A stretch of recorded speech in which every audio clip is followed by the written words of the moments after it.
A very good day to you. I'm Hank Gross, MidHudsonNews.com. It's Friday, December 17th. The news today brought to you by the Galleria at Crystal Run.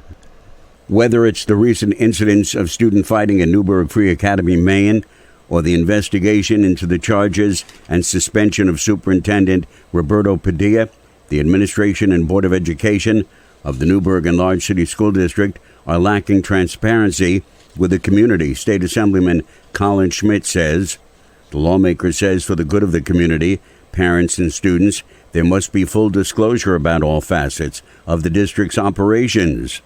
At the end of the day, regardless of the issue, school districts are here to serve members of the community, funded by taxpayers, and we need to have full disclosure, not only as a state legislator, but as a taxpayer and resident of the Newburgh and Large City School District.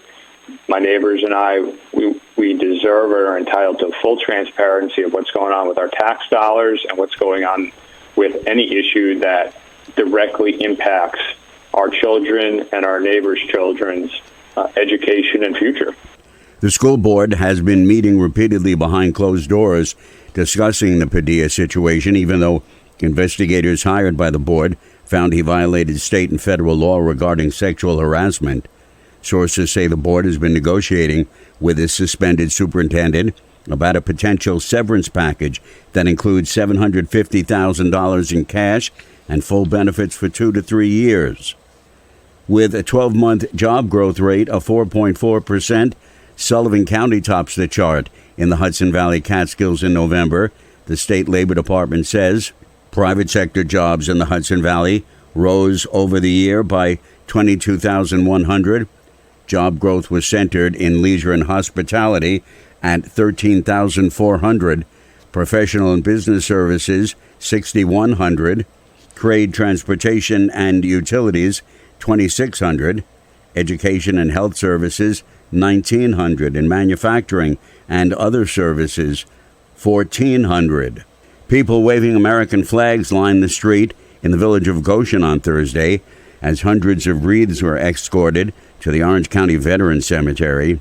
Every December, residents contribute to the Wreaths Across America effort so that a wreath can be placed at every grave at the cemetery.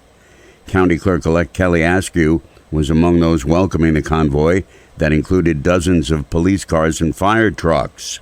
This is a big day for us at the clerk's office. We come out every year to wave and say, good job. We're glad to see them going by. This is the county clerk's office. We have DMV and the recording side out here.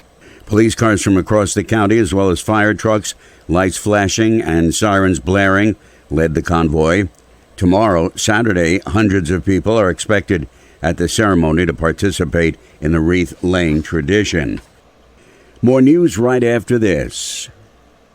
Find over 100 retailers allowing you to spend hours shopping safely at the Galleria at Crystal Run.